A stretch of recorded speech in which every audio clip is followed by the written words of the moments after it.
Si tomáramos las palabras gobernabilidad y gobernanza como palabras polisémicas, ¿cuáles cree que son las políticas que podemos o se deben utilizar en el país o implementar para poder salir de la crisis? Bueno, yo creo que hablar de crisis es una palabra demasiado fuerte.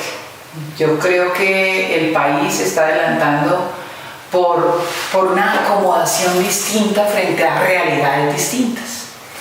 Hoy tenemos una ciudadanía que exige sus derechos, una ciudadanía que se manifiesta en las calles, una ciudadanía que no tiene temores. Y al no tener temores es más libre. Y a esa ciudadanía es la que se abocó este nuevo gobierno. Adicional a ello, tenemos unas relaciones políticas en el Congreso que se han polarizado por el mismo presidente de la República. Creo que el presidente quiso enviar hace ya casi 2 años un mensaje de cero relación con los partidos alrededor de participación política, y no entendió la diferencia entre participación de un partido para la gobernabilidad y no hizo nada. Creo que en este año y medio en la relación con los partidos políticos mi calificación es casi 0, porque se debió haber realizado una agenda política, es decir, cuáles son esos temas estratégicos que le interesan al gobierno, cuáles son los temas estratégicos de país que deberíamos poner en la agenda pública, y llegar a unos acuerdos. ¿Con quién? Pues con los partidos que lo eligieron inicialmente. 2 años después dice, bueno, está bien, ustedes quieren participación política, entonces, señores Partido Cambio Radical, aquí tienen el Ministerio de Salud. Señores Partido de la U, aquí tienen el Ministerio de Trabajo. Señores conservadores, aquí tienen el Ministerio de Agricultura. Se espera que esa participación pues ayude a agenciar las diferencias políticas que se ven en el Congreso. Sin embargo, pues si eso era lo que iba a hacer 2 años después, ¿por qué no lo hizo desde el año 1 y se ahorró 2 años que se perdieron?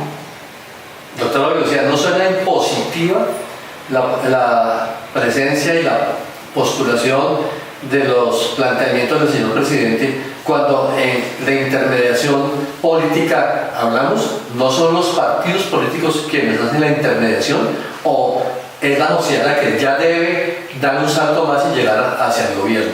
El ejercicio del gobernante es poner sobre la mesa las diferencias, porque no siempre, y siempre hay diferencias. Aquí lo importante y el éxito de la gobernabilidad es que lleguemos a acuerdos en medio de diferencias. ¿Cómo congregamos todas estas diferencias alrededor de un solo propósito? ¿Cuál es ese propósito? Pues sacar adelante el país. Es que el único propósito que nosotros debemos tener en nuestra cabeza, en nuestro corazón, es hacer de Colombia un país próspero, en paz, pujante, donde la ciudadanía se sienta reconocida en sus derechos, donde la ciudadanía se sienta responsable también por el país, y que entre todos podamos generar las sinergias que necesita el país para salir adelante. Usted, que ha sido parlamentaria y que sigue presentando ideas de una agenda, ¿cuáles cree que sean esas políticas que podemos presentarle como oportunidad, como ventana de oportunidad o como idea que se pueda consolidar? ¿Cuáles son sus ideas para poder salir adelante? Para poder sacar un país adelante se requiere de, uno, que se fortalezcan los partidos. O sea, necesariamente el país requiere un fortalecimiento de la ideología, de la identidad de los partidos. Ese fortalecimiento de los partidos cruza por una nueva reglamentación política, ¿sí? Unas nuevas reglas, y especialmente dentro de esas reglas está la financiación de las campañas políticas. Cuando las campañas políticas las financia cada uno de los candidatos, pues pueden pasar muchas cosas, es decir, recibir dinero de muchas fuentes, y ahí el control para garantizar transparencia y además posibilidad de que muchos lleguen a ocupar unos espacios o a ganar esos espacios, pues es más complejo. Si la financiación es 100% estatal, si las listas son cerradas, si hay un fortalecimiento real de los partidos, entonces ahí ya hay una transformación en la democracia del país, en la democracia. Segundo, la justicia. La última encuesta donde se evalúa la confianza en las instituciones, el 83% de la ciudadanía no confían en las instituciones y mucho menos en la justicia. Un país donde la gente siente que la justicia es para los de Ruana y donde el factor económico media de una u otra manera en la decisión judicial, pues es un país que tiene que decir, bueno, aquí ¿qué está pasando? ¿Por qué la ciudadanía siente esto? Entonces, poder decir vamos a sacar el país adelante, pues claro, una reforma política, una reforma al sistema de justicia, pero también debemos generar conciencia de país. Esa conciencia de país, es decir, el país va por buen camino y faltan cosas para hacer. Pero si lo que generaron durante los últimos 8 años este partido de gobierno fue deslegitimar el país, hablar mal del país internacionalmente, decir que todo va mal, que esto es una catástrofe, pues ¿qué recibo yo hoy? Un país pesimista. Nosotros tenemos que transformar esa conciencia del país y convertir ese pesimismo en optimismo. Un país con riqueza, un país donde la paz, bien, mal, el acuerdo, bien hecho, mal hecho, ya es decir, aquí ya hubo un punto donde hay que pasar la página y pensar hacia adelante. Aquí lo que necesitamos es convertir que la paz sea en mi corazón, en mi mente, que la pueda transmitir a cada uno de los ciudadanos del mundo y que vengan a invertir a Colombia, que vengan a trabajar en Colombia, que generen desarrollo en Colombia. Hacia allá tenemos que mirar, y entonces es transformar esa conciencia de país pesimista a generar una conciencia colectiva optimista para sacar adelante el país. En un país que está controvertido, en un país que sigue con la violencia, en un país que se manifiesta violentamente en la calle, en un país que no tiene asidero con sus instituciones, ¿no sería mejor cambiar un poco el lenguaje afirmativo en cuanto a construcción y no quedamos por un buen camino? Yo soy la más creyente en que las palabras tienen poder. Y las palabras evidentemente tienen que empezar a transformar los imaginarios, y decir que el país va por mal camino pues es pesimismo. Yo lo que creo es que estamos en un proceso de construcción y tenemos una enorme oportunidad de construir un nuevo país alrededor de una realidad distinta, que es la paz. Yo creo que la paz se construye en cada escenario, es decir, la paz no es la firma de un acuerdo. La paz es solucionarle el problema de acceso a la educación a cada rincón del país, solucionarle el acceso a salud en cada rincón del país, que haya vías para sacar la producción, que la gente sienta que los impuestos que está pagando se están invirtiendo. Eso es la paz. Entonces, cuando yo entiendo que me corresponde a mí también generar una construcción conjunta de país y que yo formo parte de esa construcción conjunta de país, pues la palabra tiene que cambiar. Tenemos que cambiar las lógicas y eso es un proceso de aprendizaje. O sea, nosotros vivimos 50 años en conflicto, pues ahora como que ¿cómo es que nos vamos a relacionar? Y estamos en ese proceso, o sea, estamos en un proceso de repensarnos como sociedad. Por eso creo que el presidente Iván Duque tiene una enorme oportunidad y como hombre joven, gobernante, debería de estar vendiéndonos un sueño para construirlo conjuntamente de una nueva ciudadanía, de una nueva sociedad, una sociedad que soluciona sus problemas a través del diálogo, una sociedad que no se llena de odios ni de rencores, una sociedad que perdona, una sociedad que reivindica la verdad, una sociedad que se construye pensando en el futuro de todos. El legado de todos estos años de violencia es un país caprichoso, que gravita entre intereses y necesidades. ¿Cómo solucionar esa dicotomía y cómo solucionar eso? Cuando no son los intereses, son las necesidades, y cuando no son los caprichos.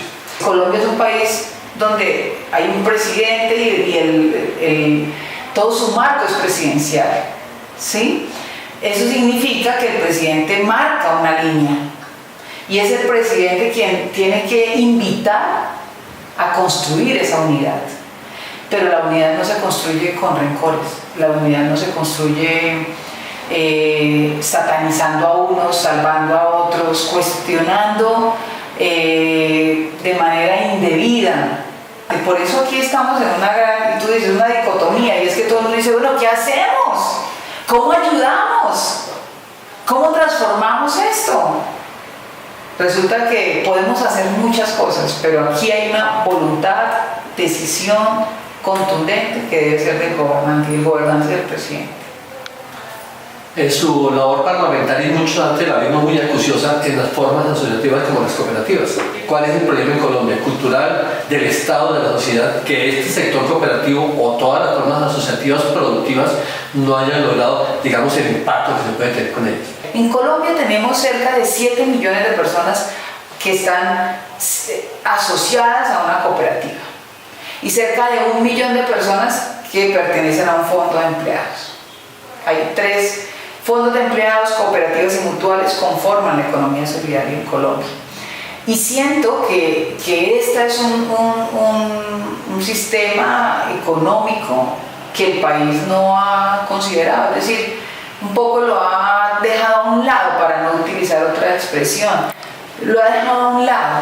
Entonces uno dice, bueno, ¿y por qué lo deja a un lado cuando aquí en el sector solidario se practica la democracia? Porque se vota para elegir a los delegados, se vota para participar en el consejo directivo, se comparte un beneficio común, se generan excedentes que se distribuyen de manera equitativa, igualitaria entre los asociados. Es decir, la economía solidaria incluso nos ayudaría a generar, y sus principios rectores nos ayudarían a crear una nueva sociedad. Si el gobierno hoy tiene una intencionalidad en pasar la página, pues, y a veces como que no sabemos si le gusta o no le gusta hablar de paz, hablemos de solidaridad y no hablemos de paz. ¿Cómo hacer política con el sistema solidario sin que eso degrade en ser mal interpretado? Es que el sector solidario claramente tiene una filosofía detrás. O sea, así como el gobierno tiene su filosofía política que está enmarcada en su plan de desarrollo, cada modelo económico tiene su filosofía. El capitalismo tiene su filosofía política también, y es maximizar ganancias. Es que el individuo no vale por lo que es, sino para qué me sirve, qué tanto produce. Eso es un tema, o sea, necesariamente es filosófico. Por eso aquí compaginar la propuesta del gobernante con la economía solidaria, a mi modo de ver, debería ser muy fácil, porque cuando en el plan de desarrollo se habla de economía naranja, cuando se habla de solidaridad, porque el plan habla de solidaridad y de la economía solidaria, bueno, ¿dónde está? O sea, llevamos 2 años y no ha pasado nada, no se ha hecho la política pública de economía solidaria. El presidente fue al gran evento de Confecop y dijo, sí, vamos a hacer la política pública. No ha pasado nada, llevamos 2 años y no ha pasado nada. Aquí hay unas necesidades que hay que suplir. Bogotá, por ejemplo, es bendecido y tiene las necesidades básicas satisfechas de mucha de su población. Pero ¿cuántas personas en el país podemos decir que tienen luz eléctrica? Según el último censo, hay cerca de 500.000 familias en el país que no tienen luz eléctrica. ¿Cuántas personas podemos decir que van a la universidad en el país? Pues de todas las que terminan el bachillerato, de cada 10, una termina en la educación superior. Entonces, necesariamente deben entrelazarse las necesidades con las políticas y los intereses de un gobierno. Un segundo tema que le hemos visto trabajar mucho es la seguridad social integral. Gestión social integral. Gestión social integral. ¿Qué es eso, doctora? Es el que reconoce las necesidades de la gente en el territorio. Es quien puede producir un plan de acción desde las necesidades. Y ese plan de acción integral, que no solamente reconoce un sector, sino que reconoce todos los sectores, porque el desarrollo de un ser humano es multifactorial. Entonces, cuando yo hago planes de salud y solo me dedico al tema de salud, cuando yo hago planes de educación y solo educación, no, Gestión social integral es cómo desarrollamos una localidad, un municipio de manera integral y cómo reconozco las necesidades de ese territorio y construyo un plan integral de ese territorio viendo las diferentes dimensiones de desarrollo del ser humano. Entonces, lo primero es reconocer las necesidades de la población del territorio. Lo segundo es generar capacidades. ¿Capacidades en quién? En la ciudadanía para exigir sus derechos y cumplir sus deberes. Y en los funcionarios públicos, porque los funcionarios públicos deben hacer conciencia que su gran responsabilidad es garantizarle los derechos a la ciudadanía, o si no, no existirían las instituciones. El tercer elemento de la gestión social integral es el trabajo transectorial.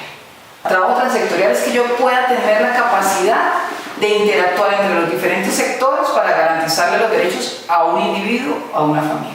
Trabajo transectorial. Y que si la respuesta que necesita ese sector o esa familia o ese individuo no la tiene hoy el Estado, tenga la capacidad de construir esa respuesta.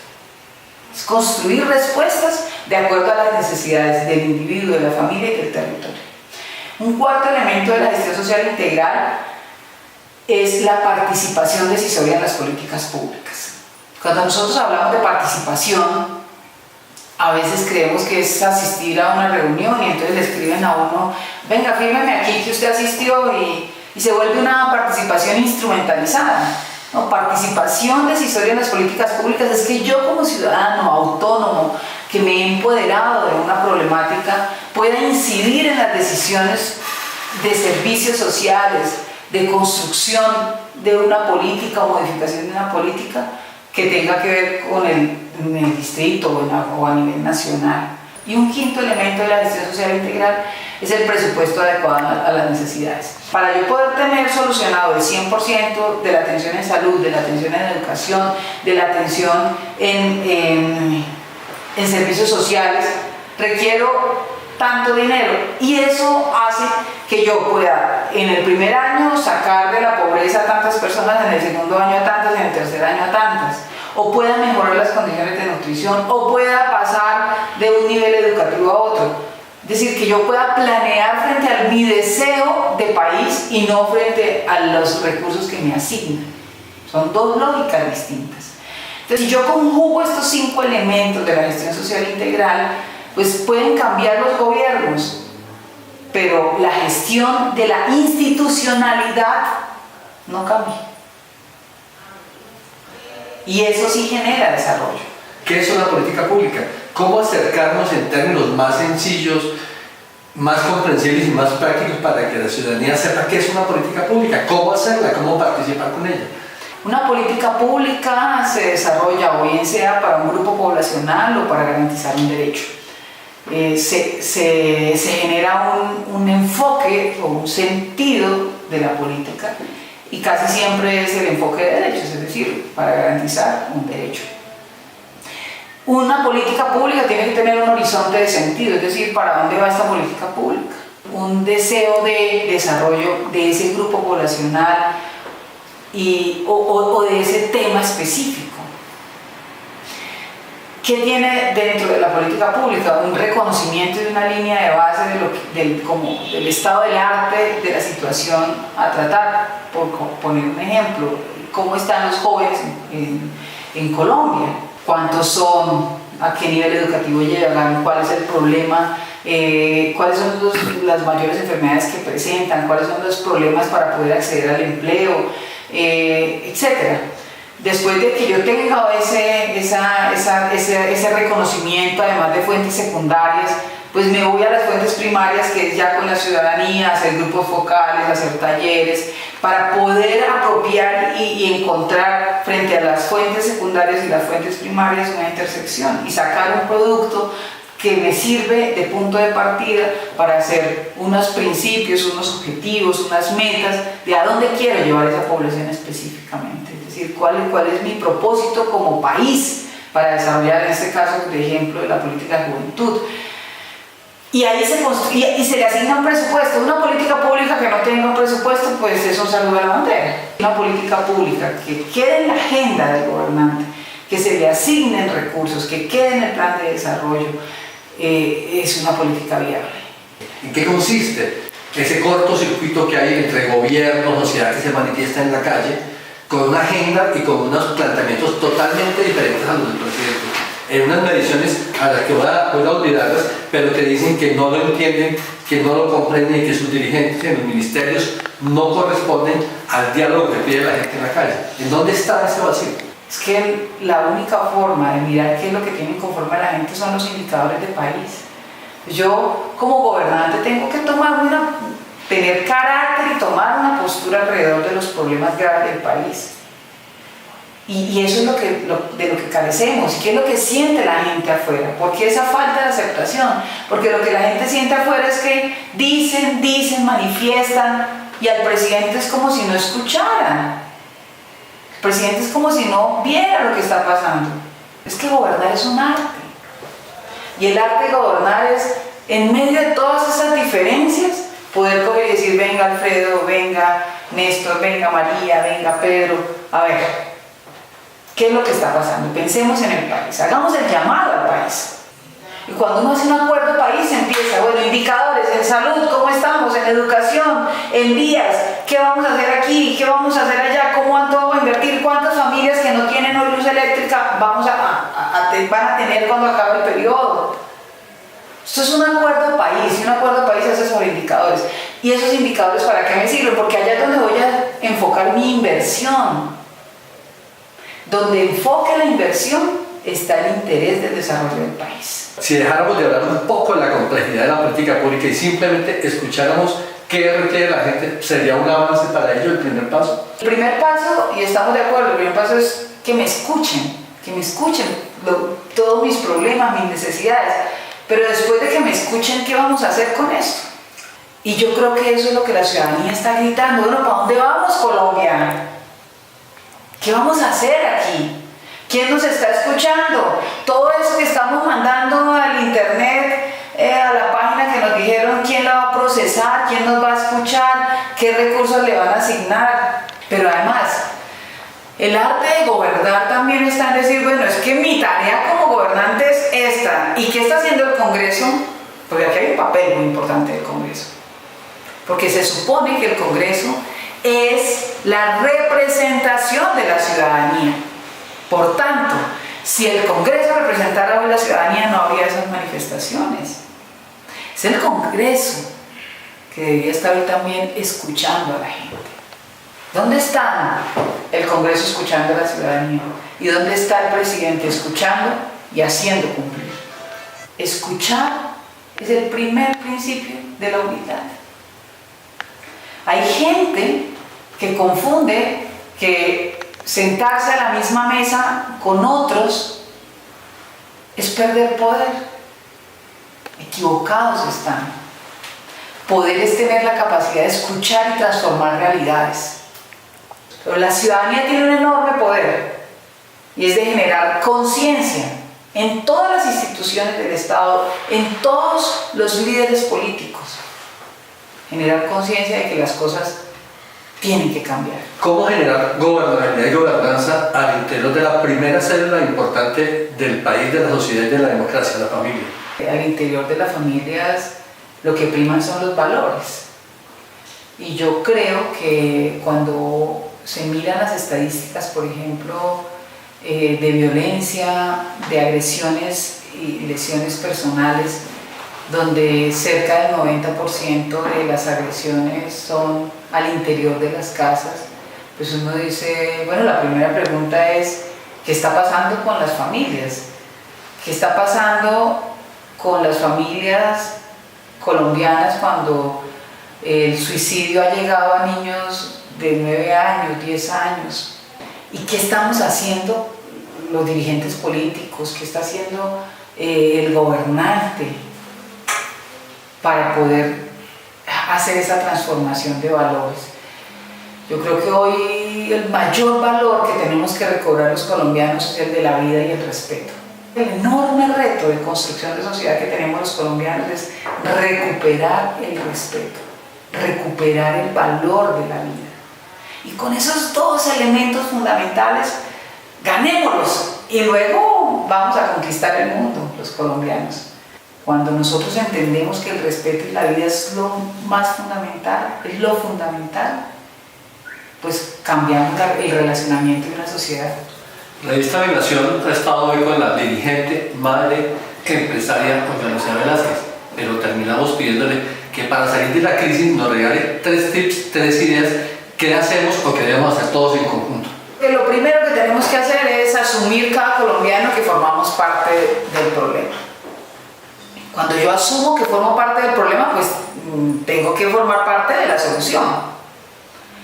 Y en ese orden hago conciencia de cuál es mi comportamiento que debe cambiar, de cuál es mi actitud que debe cambiar, y eso es lo primero. Lo segundo, pues mandarle un mensaje al presidente Duque frente al arte y el ejercicio de gobernar. Hay que gobernar con carácter, con disciplina, con decisión, con convicción, y hay que gobernar con todos y para todos.